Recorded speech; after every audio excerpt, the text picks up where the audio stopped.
Welcome to the Design Thinker podcast, where we explore the theory and practice of design.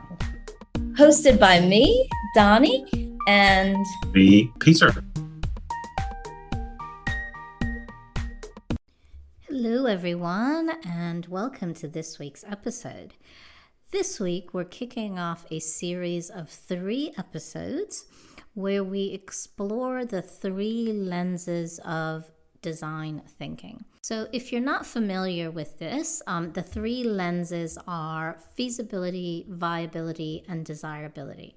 Over the next 3 weeks, we're going to take a deep dive into each of these lenses to understand why it's important and how to apply it. So let's jump into the conversation. Hey, Peter.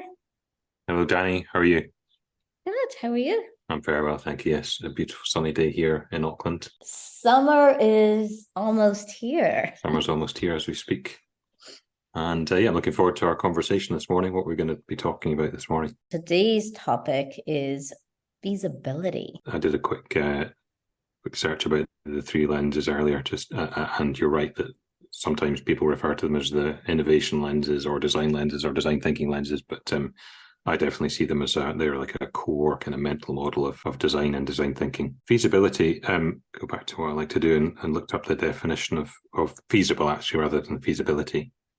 Do you want to know the dictionary definition of feasible? So yeah, it's an adjective. Please. It's an adjective, and it means possible to do easily or conveniently, or it can also mean likely or probable, as in the most feasible explanation.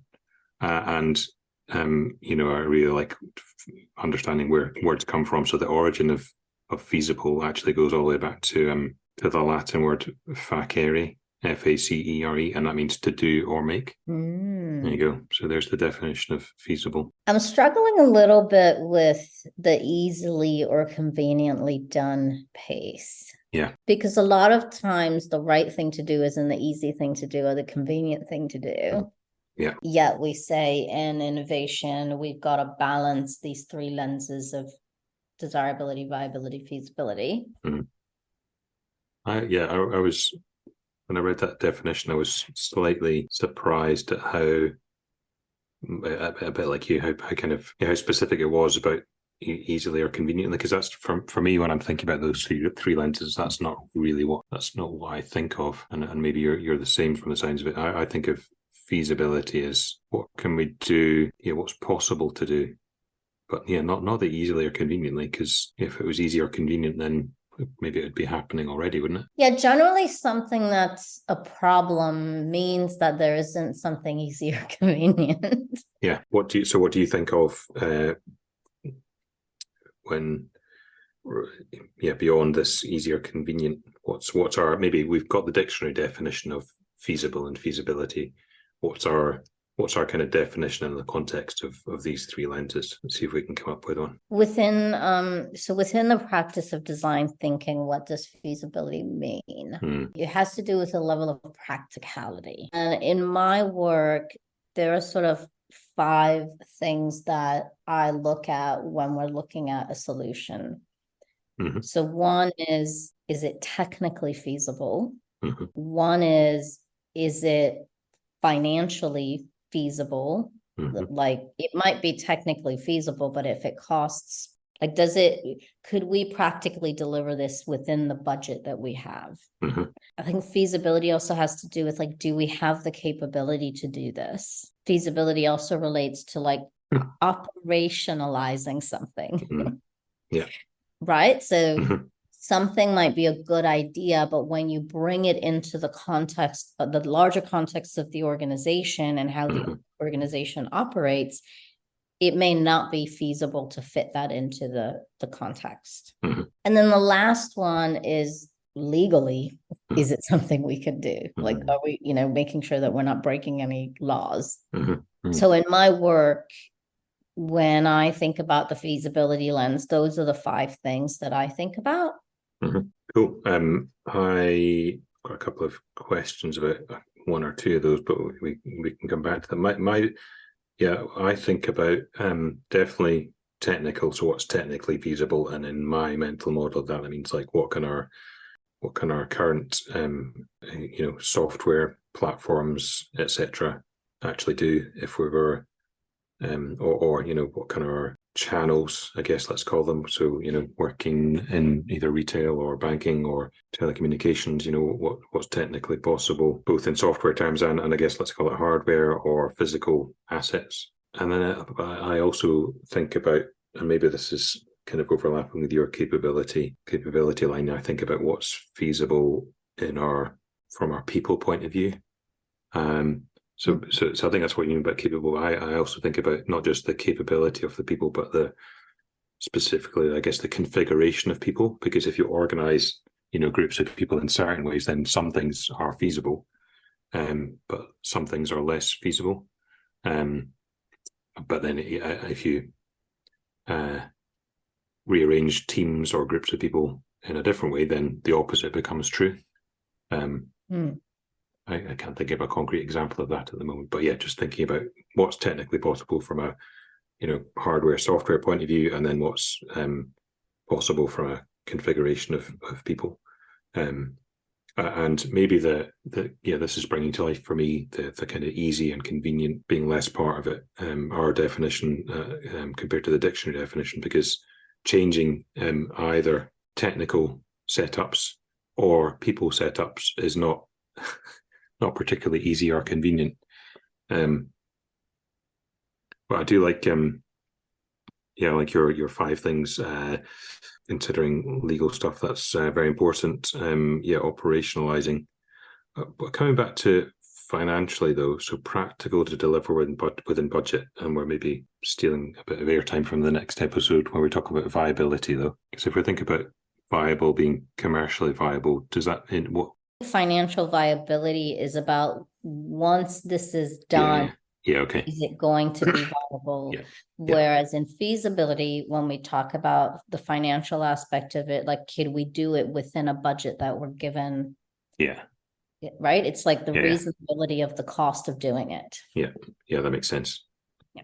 Your comment around like moving people around, that to me is what I consider under operationalizing it. Okay. Right. So I think you're right. Like sometimes the way a team is structured may not make a solution very feasible. But if we look at, okay, if we shift things around, will that work? To me, that's an operational feasibility. Cool. You're winning me round to having these 5 things.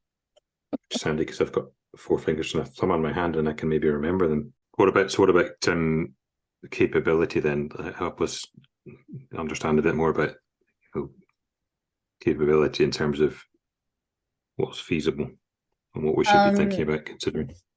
So the most relevant example I have of this is there was this time frame where companies were going digital, and this is still a journey that lots of companies are still in.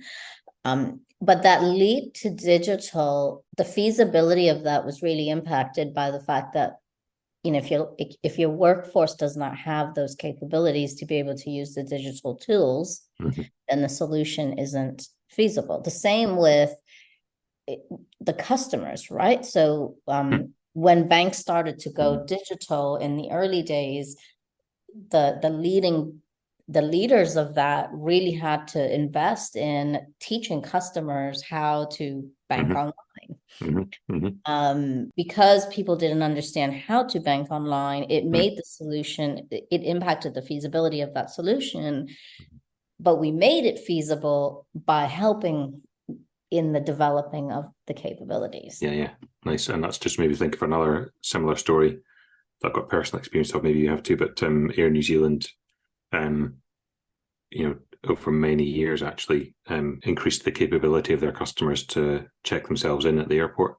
And when I first arrived in New Zealand, many years ago, they were just starting out in that journey. And while it was desirable for me to check myself in at the airport, and many other people, I'm sure, at the time, the general population was, I guess, used to the model of someone helps me check in. So I'm actually incapable of doing it for myself. And in order to move people to most people to be able to check themselves in, they had lots of staff around the self-check-in desks to help people. And now if you go to the airport, so that was then, there was like almost as many people helping people check in by themselves if there would have been checking them in, if that makes sense. Now you go to the airport and there's very few, so a far lower ratio. So yeah, I hadn't put that that kind of connection together in my mind until now around, actually thinking to yourself, not just are people capable, but are our customers capable? I'm going to scribble a takeaway down. Are customers capable? Good question. And also because initially when you're starting to talk about it, well, isn't that kind of, part of desirability? But no, you're right. I like its separation out to this feasible lens. Yeah, because then I think, so with capability though, is it something people can actually do versus have the capability to do versus it's something people want to do? Those are different. Yeah. So I wonder then, does feasibility really have to do with, is it something we can conceivably do? Tell me more about that. Conceivably do. Could we conceive a way to make this happen? Because that's the core question we should be asking when we're evaluating feasibility. Yeah, that's a nice summary. I mean, I am, yes, let me think that through out loud. Often, I'll use a ridiculous example to bring to life the kind of feasibility lens. So, if we're just focusing on desirability and let's say the problem we're trying to solve is people's morning commute, then, it's desirable, assuming that everyone wants to go to or needs to go to the office and it's a distance from where they live and there's, traffic in between. So it would be desirable for us to have some sort of way of transporting ourselves instantaneously from home to the office, teleportation, for example. Perhaps that's desirable in some way to lots of people to solve that traffic jam commuting problem, but completely infeasible. Never mind whether it's commercially viable or not, but within our current reality, there's no possible way of doing that. But it's a good way to kind of start exploring desirability and then thinking about feasibility second. So yes, if your question, what is it conceivable to do? Like, it is inconceivable within our current rules of physics to have teletransportation. Yeah, and if we apply that question, is it conceivable technically? Is it conceivable financially? Is it conceivable from a capability and operation on a legal point of view? That's nice. For me, the feasibility in particular is one that kind of can bring things into the world of reality. Like it's great coming up with ideas that are going to really meet somebody's needs and going to wow people. What works is equally as important. But then bring us full circle back to the easily or conveniently. Yeah, this is where the easily or conveniently doesn't work, because actually a lot of these things, it's conceivable to do them if we've got the time, the resources to actually do them. It might take effort to get there. And I think in the context of solving problems, which is, at its core, design thinking is a way to solve problems. Easy and convenient, as we said earlier, like if it was easy and if it was convenient, it wouldn't be a problem in the first place. So I think this is one of those situations where the dictionary definition is true in everyday context, but when we apply the concepts of feasibility to design thinking, it has a slightly different definition. I've thought of another one which I think might be solid, and then another couple that might be less solid to add to your list of 5, which means I will have to go into my other hand when I'm trying to remember them. But the first one is, I think, solid, so feasible politically. Okay. And then I thought socially, and then I thought ethically. But the reasons socially and ethically are slight question marks for me, because I wonder whether they are desirability potentially. So for me, I feel like ethical sits under viability. Okay. Because is it ethically viable? That's how it lands in my mind. Tell me why you think it fits into feasibility. Well, I guess in the same way that technical, financial, operational, legal, and capability, essentially constraints, right? We should have ethical constraints, but then again, if we do a quick Google search, we could find there's conversations and extensions of these three lenses that include a dozen more lenses that cover all of these different things separately. I guess our perspective, I think, is let's keep it simple and have three lenses, and then branch out our questions and kind of because you can include you can talk about sustainability, which I think is really, really important. For me, some of these things, like in my mind, sustainability and perhaps even ethics, and should fit in desirable. Like our kind of duty of care, if you like, as designers within organizations, is to ensure that we're doing things that are ethical and also sustainable, because they are. Those two things sit in the viability. So next week's conversation is going to be really interesting. Okay, we'll pause and come back to that then. Yeah, right. we'll come back to that one. So coming back to politically then. Sorry. All right. No, you keep going. You keep going. So I'll just make this point, and then we can get back on track. To me, legality is about, can we do something? Ethics is about, should we do it? Yeah. And those two things, while they seem like they should always be the same, they're not always the same. So a good example of that is, it is legal to slaughter a cow to eat it. Should we be doing that? Is it ethical to do that? Right? I mean, that is an individual choice that can sit with ethics, but it is legal. If you choose to eat a cow, you can. Yeah. You can. Yeah. Nice. And I'm not making a play for veganism or anything here. No. It's just the example that came to mind. Yeah. Good. That's a good example, and it's a good distinction. Can we and should we? Okay. So back to feasibility. I really liked your idea, your example, of teleporting. There are moments when I'm sitting in traffic, banging my head on the steering wheel. Where teleportation seems like a wonderful idea. Or, we live in New Zealand. Home for me is 10,000 miles away. Teleportation would be amazing. Yeah. So it's highly desirable. Technically, at this stage of our understanding of physics and other things, it's not feasible. So I think that's a really good example to illustrate what feasibility means, and sometimes an extreme example is a good one. So I think we've talked about the what is feasibility. So we usually do what, why isn't important. So maybe we talk about, why is feasibility important? Yeah, that's a good idea. I suppose it's my turn to speak, is it, and answer that question?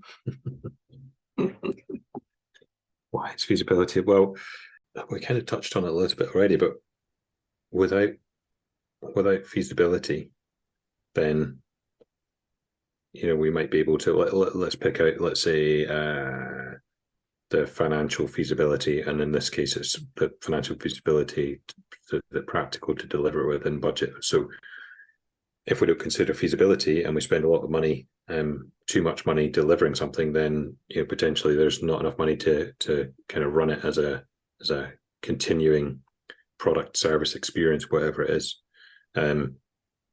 If we don't consider feasibility, then we'll set off to solve a problem, potentially start making promises either internally in our organization or externally, or certainly setting expectations, and then we'll start to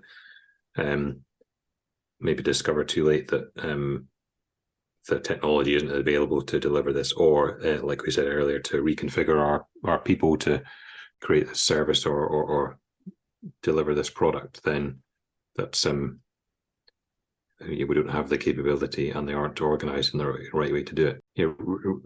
I don't know. I'm trying to think really simply, though, without considering feasibility, then or viability, then that people think can be as desirable as we want them to be, but they're not going to survive.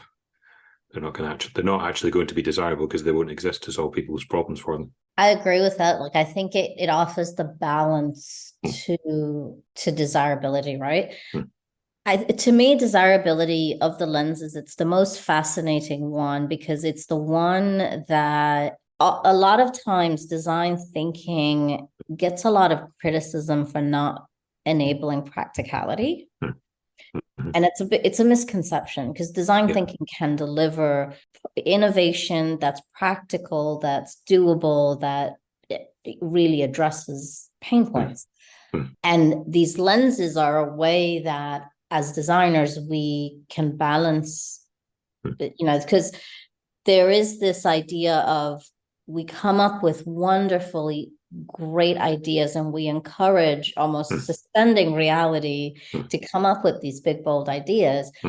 Feasibility is, and viability to some degree, but feasibility to me is the one that really helps us shift through all the big, bold ideas and go, what can we conceivably deliver? Yeah. And it's the lens that helps us get to the execution of an idea. Yeah. Agreed. It's like the real practical, concrete stuff. Agreed. There we go. That's why it's important. Case closed. But I do think we could do a better job of talking about feasibility as being part of design thinking to shift mindsets around in those conversations. And we hear, oh, design thinking is just fluffy, it doesn't actually do anything.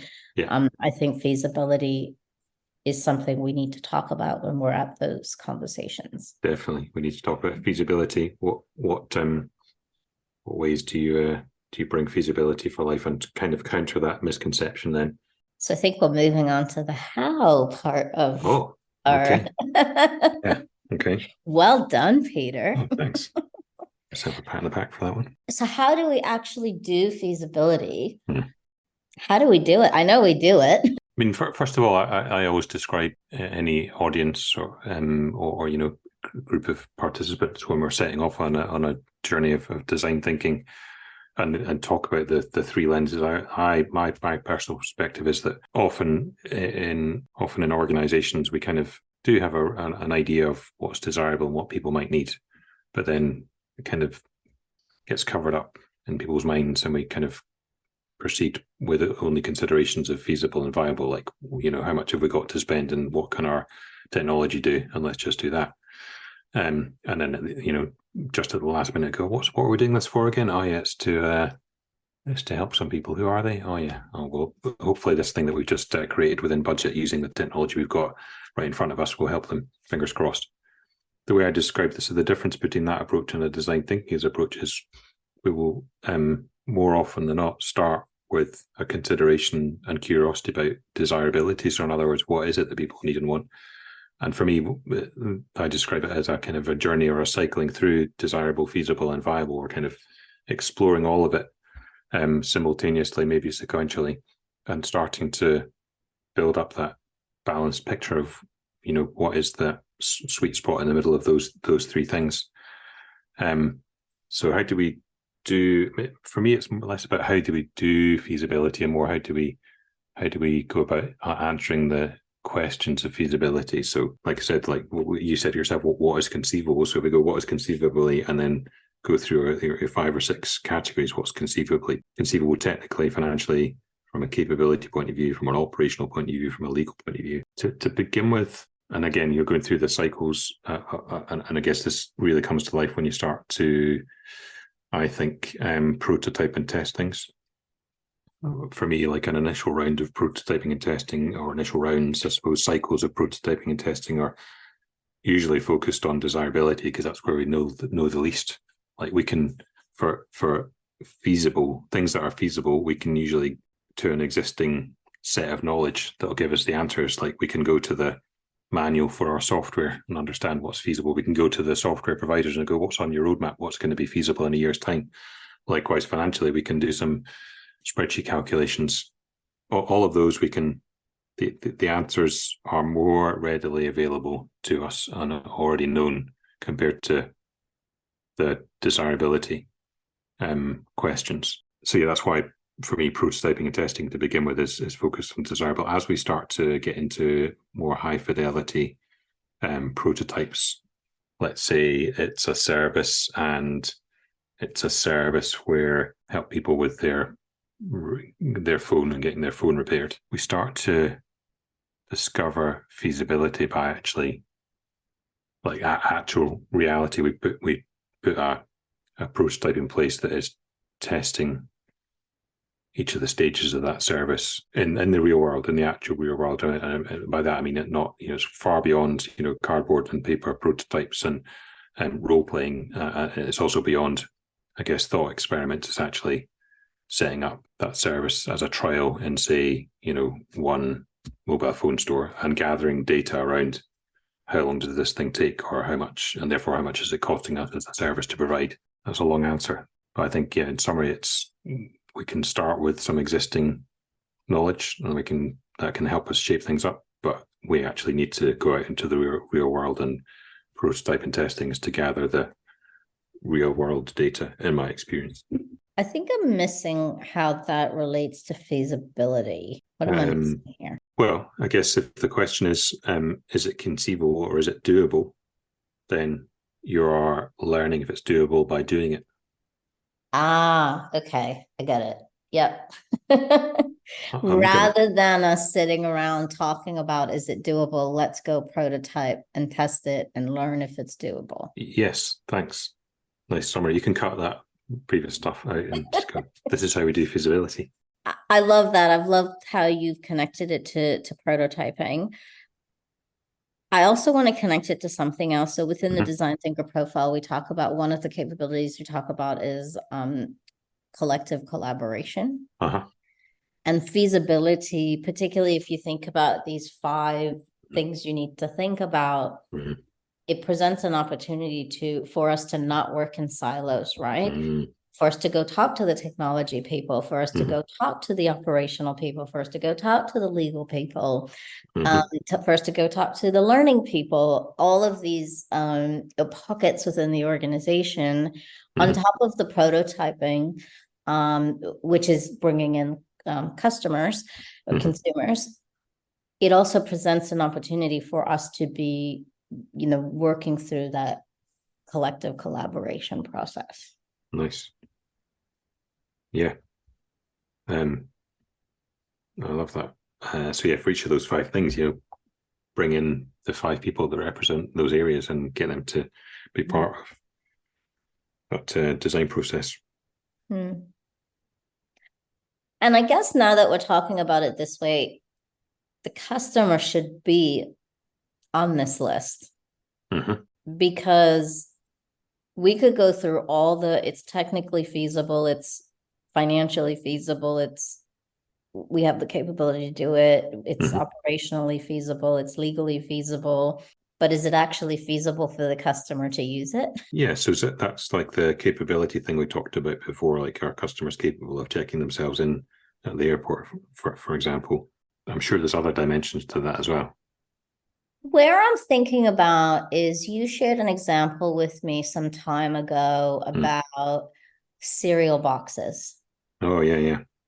And I vaguely remember this, so I'll have to have you reshare it. Okay. Well, this is probably, I know, second, or it's definitely third, maybe fourth hand story, but the story is that a cereal manufacturer, breakfast cereal manufacturer, was trying to understand why their breakfast cereals weren't selling. And I believe the story I've heard is that why the cereals weren't selling in China.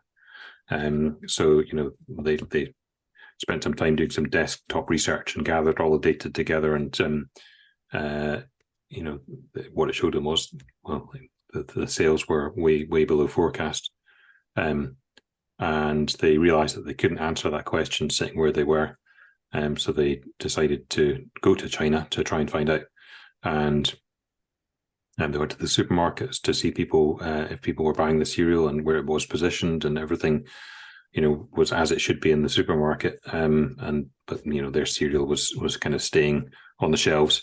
They also, like good designers and good design researchers, they went to people's to the context. They went to see where things should be or were happening. So they went to people's homes to interview them, engage them, and understand what their lives were like, and in a non-creepy way, maybe watch them eating breakfast, or finding out what they did for breakfast. And what they discovered was when they went to people's houses is the reason their cereal was staying on the supermarket shelves is because the shelves in Chinese kitchens weren't big enough to accommodate the cereal box. So the size of the cereal box. The size, the boxes were too big to fit in the cupboards, so people didn't buy the cereal. So it wasn't feasible for the customers to store the cereal in their kitchen, so they weren't buying it. So that's what I mean about that's not a capability issue. That's it's a feasibility challenge, but it's, I don't know. So I think there may be a potential sixth category, or maybe I'm overcomplicating it, but thinking about is this feasible in the context that somebody's going to be using it? Yeah. So maybe it's something around consumer or context. Context, yeah. Context is really important, isn't it? You're making my brain think, as I've always thought about context as being, a question of desirability. But again, just like just because people want to do it doesn't mean that they can do it. I think context is so important; it deserves its own category because as you were talking there about the cereals and people's capability, questions around time are going through my mind. Like something might be desirable for somebody to do; they might be even capable of doing it, but in the context of their lives, they don't have time to do it. Context, okay.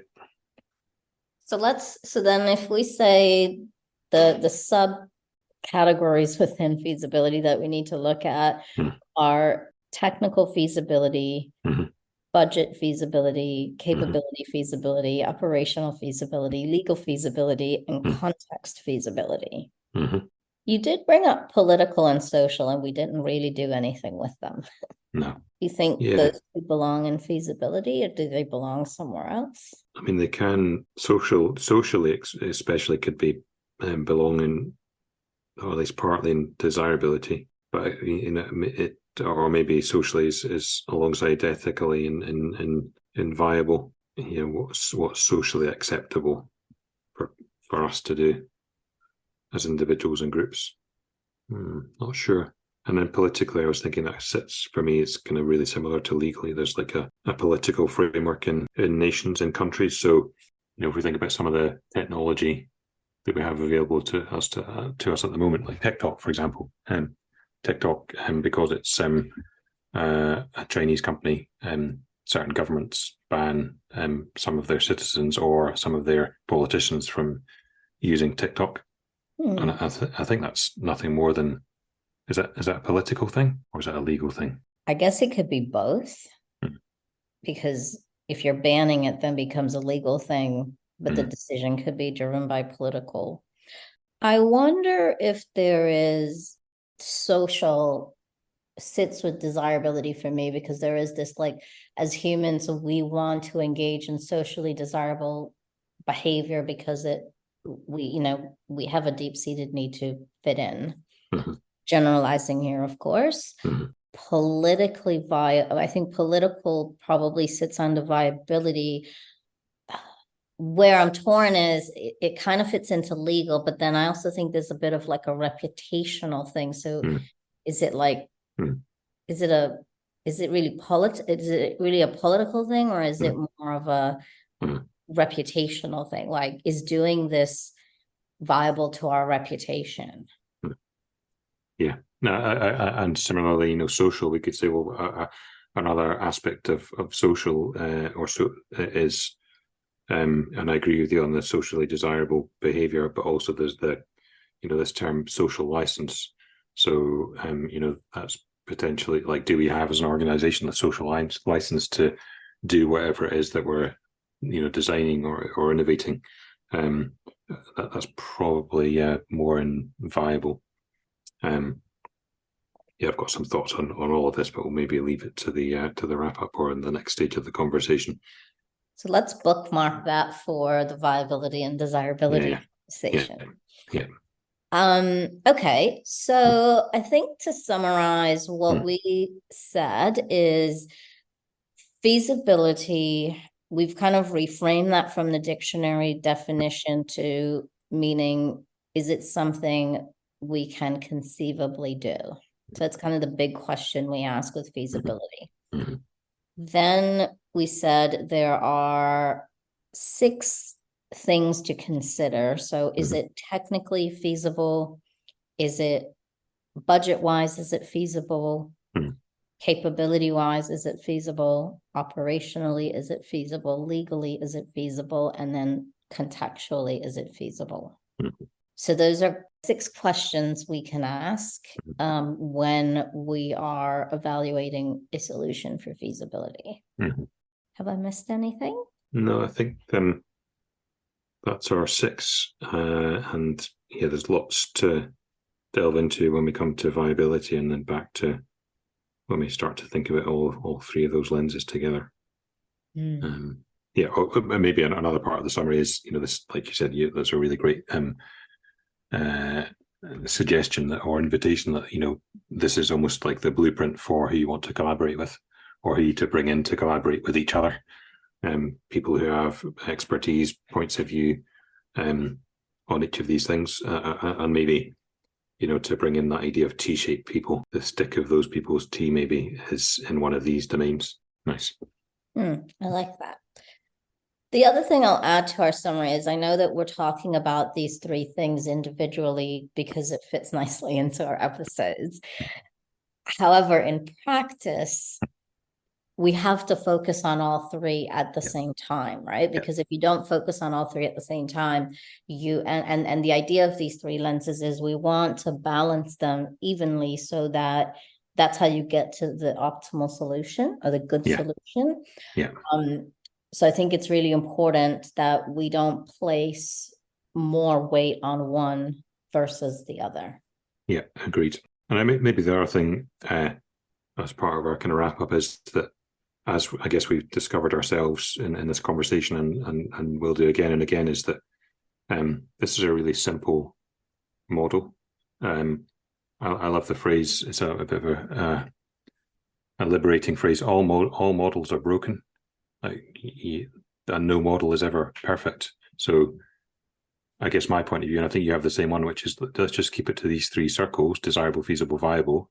But within, where this is another kind of caveat message. We're not focusing on, or we're not excluding anything. And it's actually what's more important about the model is letting it help guide you to ask these, 2nd, 3rd level questions that are really important. Like use it as a starting point to explore all aspects of the change you want to make in the world. To, I guess we've talked about this before, is to, first do no harm. Let's make sure that we're considering unintended consequences, whether that's in any of those lenses. Yeah. So, and as we could have a podcast series that ad infinitum debates where each of these things goes and whether they belong in one lens or another.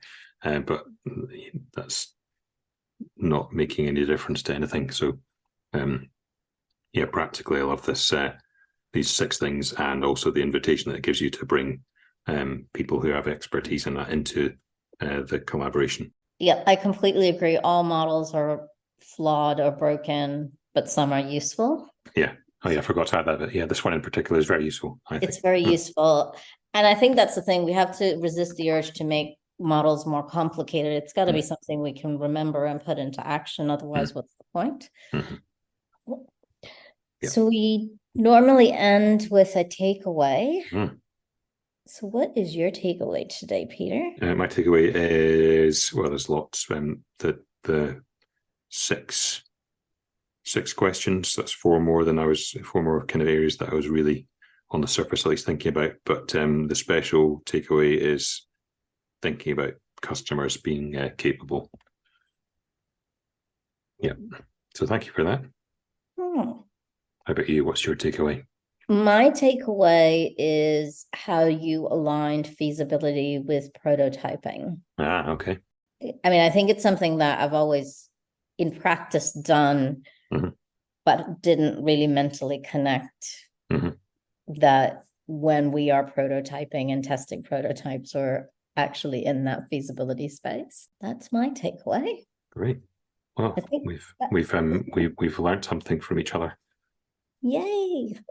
And hopefully those listening have learned at least one thing from us. Yeah, I hope you've learned something, listener. Listen to us again. Yes. Listen to us again. All right, I think that does it for us for today. All right, great stuff. Thanks, Dani. Good chat. Thanks, Pete. Bye. Thanks. See you next time. Bye. See you next time.